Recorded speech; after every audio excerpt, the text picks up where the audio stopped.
خبر بڑی بھی ہے اور خطرناک بھی۔ امریکہ نے مذہبی آزادیوں کی مبینہ خلاف ورزیوں کے اوپر پاکستان کو بلیک لسٹ کے اندر شامل کر دیا ہے۔ امریکہ کے بارے میں پاکستان کے اندر جو بیانیہ ہے اس میں بہت حد تک صداقت ہے۔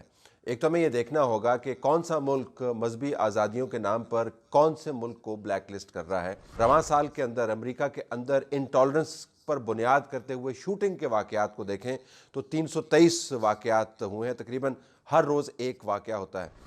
اسکولوں کے اندر حملوں کی تعداد اگر آپ دیکھیں تو 113 افراد اس کے اندر مارے گئے، یعنی ہر 8 دن کے بعد ایک اسکول پر حملہ ہوتا رہتا ہے۔ اور اس سے بھی بھیانک اگر انٹالرنس کی آپ کو میں مثال دوں، وہ یہ کہ پچھلے 2 سالوں کے اندر امریکہ میں مسلمانوں کے سفر کے اندر 91% کمی آئی ہے۔ لیکن مسئلہ یہ ہے کہ امریکہ کی برائیاں بیان کرنے سے ہمارے چیلنجز کے اندر کمی نہیں آ جاتی۔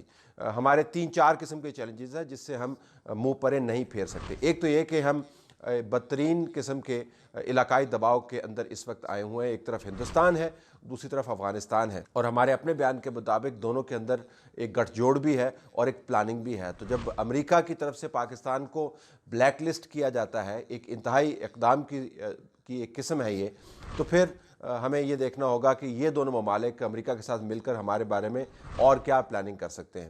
ہمارے اندر بعض لوگوں کا خیال ہے کہ امریکہ کے منفی اثر کو ہم دوسروں کے مثبت اثر کو استعمال کرتے ہوئے زائل کر سکتے ہیں۔ مثلا ہم ہمیشہ بات کرتے ہیں کہ سعودی عرب کے ساتھ ہمارے تعلقات بڑے اچھے ہیں، یو اے ای کے ساتھ تعلقات بڑے اچھے ہیں، اور کچھ نہیں تو چائنا اور رشیا تو ہے ہی۔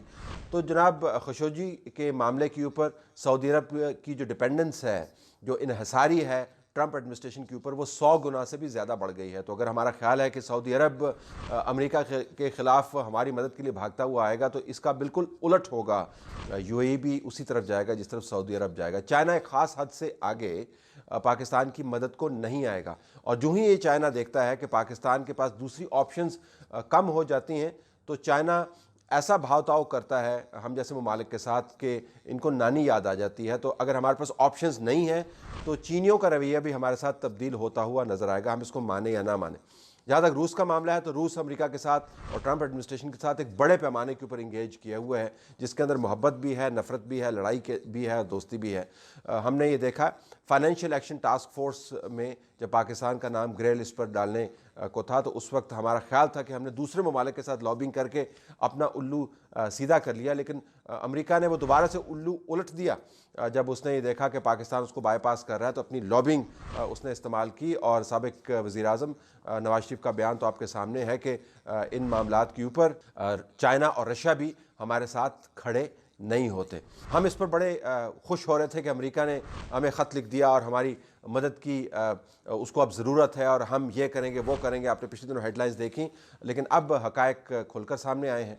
امریکہ کی طرف سے یہ موو بنیادی طور پر کانگریس کے پاس اختیار کی صورت میں واپس جائے گی۔ اب جب امریکہ کی انتظامیہ نے پاکستان کو اس بنیاد کے اوپر کہ یہاں پر مذہبی آزادیوں کی خلاف ورزی ہوتی ہے بلیک لسٹ کیا ہے، تو کانگریس بہت سی سینکشنز لگا سکتے ہیں۔ بہت براڈ رینج ہے، اس کے اندر ٹریڈ بھی آتی ہے، اس کے اندر انویسٹمنٹ آتی ہے، اس کے اندر ٹریول آتا ہے، اس کے اندر ملٹری سیلز آتی ہے۔ تو بہت براڈ رینج ہے سینکشنز کی جو اب کانگریس کی طرف سے اور سینٹ کی طرف سے اس کے اوپر امپوز کی جا سکتی ہیں، اور وہاں پر پاکستان کے خلاف لابنگ ہوگی۔ لیکن ہمارا سب سے بڑا چیلنج جو ہے وہ اندرونی چیلنج ہے۔ ہم نے اندرونی طور پر ہر محاذ کے اوپر لڑائی کی ہوئی ہے۔ اندرونی طور پر ہماری لڑائیاں ہر طرف پھیلی ہوئی ہیں۔ کراچی کے اندر MQM کے حوالے سے لڑائی ہو، پشتون تحفظ موومنٹ کے حوالے سے لڑائی ہو، ان بلوچوں کے حوالے سے لڑائی ہو جن کو ہم پہاڑوں سے نیچے لانے کی بات کرتے ہیں، لیکن اس کے باوجود وہ پلان کامیاب نہیں ہوتا۔ پنجاب کے اندر ہم نے ایک ایسی بڑی لڑائی شروع کی ہوئی ہے جس کا خاتمہ نہ ہوتے ہوئے نظر آتا ہے۔ لگتا یوں ہے کہ نون لیگ مکاؤ اور عمران خان بچاؤ پلان جو ہے وہ پنجاب کے اندر اب مکمل طور پر حاوی ہو گیا ہے۔ ANP ہو، JUIF ہو، ہر طرف ہم نے لڑائیاں کھڑی کی ہوئی ہیں۔ اب ہم یا تو اندرونی طور پر لڑائیاں کر سکتے ہیں یا بیرونی چیلنجز کے ساتھ نبرد آزما ہو سکتے ہیں۔ جب ایسے واقعات ہوتے ہیں تو خیال یہ کیا جاتا ہے کہ عقل آئے گی، لیکن میرا خدشہ یہ ہے کہ ایسا ہوگا نہیں۔ ہم نے بیرونی طور پر جو چیلنجز ہے اس کی قیمت ملک کو چکانے دینی ہے۔ اندرونی طور پر ہم نے لڑائیاں اپنی بند نہیں کرنی، کیونکہ اندرونی طور پر لڑائیاں بند کرنے کا جو معاملہ ہے اس کا براہ راست تعلق ہماری اپنی شان، ہماری اپنی آن اور ہمارے اپنے پلان کے ساتھ ہے۔